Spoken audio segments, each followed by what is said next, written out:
it's kind of funny. So I've been out here for about 3 months or so, and I'm really homesick for only two things. One, my cat, and two, mowing the lawn with my propane-powered lawnmower. I really want to do that. It seems like every morning now, I wake up and I just want to mow the lawn with my propane-powered lawnmower. So of course I'm going back to Illinois for an entire week in May, and I'm going to be mowing the lawn. But it's just like, I don't know, just something about it. That's my propane-powered lawnmower. That's the only lawnmower I'll ever want. Well, yeah, it's kind of the only lawnmower I'll ever want to use, mainly just because it's almost like an entire achievement just to get it to mow the lawn once, because things break on it and things are falling apart, and it's so rewarding just to mow the lawn once with it. Not counting it's propane powered, and I've put it through a lot of shit, and it's pretty durable compared to a lot of the other ones that just break all of a sudden. On another note, I've been looking further into the feasibility of adding regenerative braking, or some type of regenerative something, on my electric tricycle motor, and it seems very feasible, because I was afraid that whenever you put like whenever you short out the terminals on the motor, that it wouldn't have enough resistance, but it actually creates several amps of current, and it slows down the wheel quite a bit, so it would count as braking. So this motor should be outputting AC current. Let's see what kind of voltage it gets. I could easily see it giving 20 volts on high speed and then going down to like 8 volts or so. Let's switch over to amps, see how much current pulls. Now, of course, the voltage will drop a lot whenever we pull the amps, but oh well. Whoa! 9 amps. Holy shit.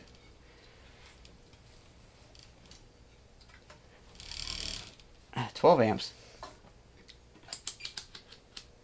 That is a lot of power. Wow. That's more than my last test gave. My last test gave 2 amps. Oh, because I had it on DC amps, not AC amps. That's why. Okay.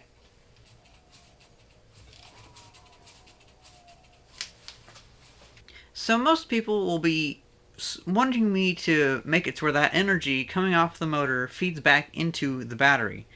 But I think there's a much better use for that. So I picked up this. This is a piece of ceramic that is meant to have wires going around it. So I'm going to see if I can... Well, it has a couple cracks, so I don't know if I'll use this one. But I'll test it with this one. I'm going to get some resistive wire. I'm going to wrap it around here. This will take about 15 feet of wire. So I'm going to see about getting... Oh, let's see. I'm looking at some of this stuff. Some 16 gauge nichrome wire that uses... I think it has... 1/4 of an ohm of resistance for each foot. I think that'll probably be the right size. If not, it's only like 13 bucks or whatever. And I'll wrap it around that, so anytime I switch on the brakes, I start pulling power from the motor and heating up that coil. I'll put insulation around that coil so that entire chamber gets warm, and then I can put hot dogs or something in there. So every time I brake, I heat up that little oven, and I can warm up a waffle, or I can warm up hot dogs, or whatever I want. So while I'm riding, I can be cooking food. Isn't that freaking awesome? I'd rather have that than getting 5% more range, because the thing is, having the entire step-up transformer to step up that 12 volts to 50 volts, that would take more space than the battery that it would be replacing. Because let's say if that module got me back about 5% of my range, well, my battery's really small. It's only like 100 and some batteries. 100 and some 18650 cells, so adding 5% more cells would actually take up less space. So for the time being, the best route is just add more cells, and then later on I can worry about adding regenerative braking. But for now, I'm thinking I might see about adding like a cooking braking or some name for it. I can't think of what I'd call it, but oh well. I think it's a cool idea. I think it's a really cool idea. But I'm gonna have to get the wire and see like how hot does it actually get, and I'm probably have to work on getting some nice insulation around it. Otherwise, the interval between each stop or each time I brake will mean that it would just keep cooling down and would never reach a high enough temperature. But I think I can figure something out. And once again, I've added to my Nintendo 64 collection, Donkey Kong 64. I still haven't played it yet, but I just got it yesterday. It's $30 for this from eBay. Nintendo 64 is one of those consoles I've always wanted to get more games for, and I'm finally getting those games. It's pretty cool. Oh, speaking of another purchase, I'm wanting to see about getting myself a thermal camera. A thermal camera. So, currently there are a lot of extremely expensive ones. Most are like over $1,000, several tens of thousands of dollars. But there are two cameras that I know about that are extremely cheap, and they connect to your phones. Like they have like Android and Apple versions. I think there's a third one, but it was pretty low quality. It was like 40 pixels by 60 pixels or something like that. So I was like, screw that. So we have the FLIR camera, or FLIR, whatever you want to call it.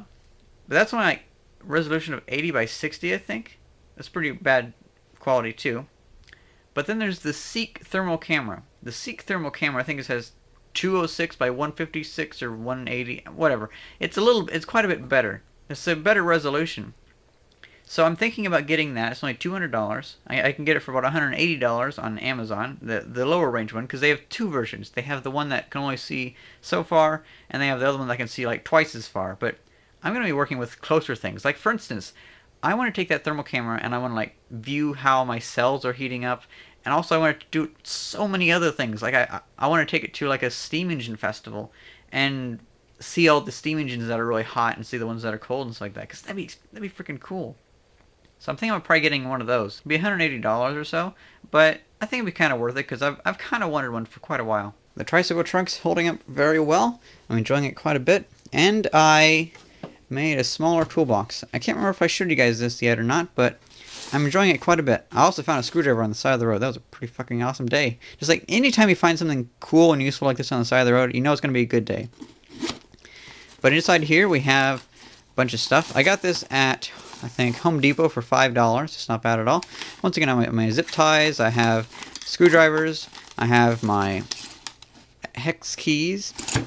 And I have channel locks. And, oh, let's see, something else in here.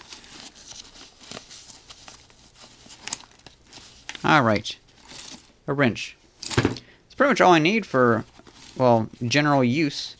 I'll see about adding some more stuff to it, like some pliers or whatever, but I think the channel locks double as pliers quite well. It's a nice little kit.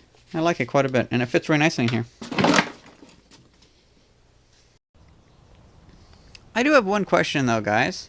Do you know anywhere in the Bay, or in the South Bay area, to buy dry ice? Because I have been looking at a lot of different places trying to find dry ice, and I can't. Because I've always heard that this area has dry ice just in the supermarkets, but I've gone to Safeways, gone to Target, gone to like Walmart and stuff. It's like nobody has any dry ice, so it looks like I'm just gonna have to go back and make it myself, just like I did in Illinois. It kind of sucks, but oh well.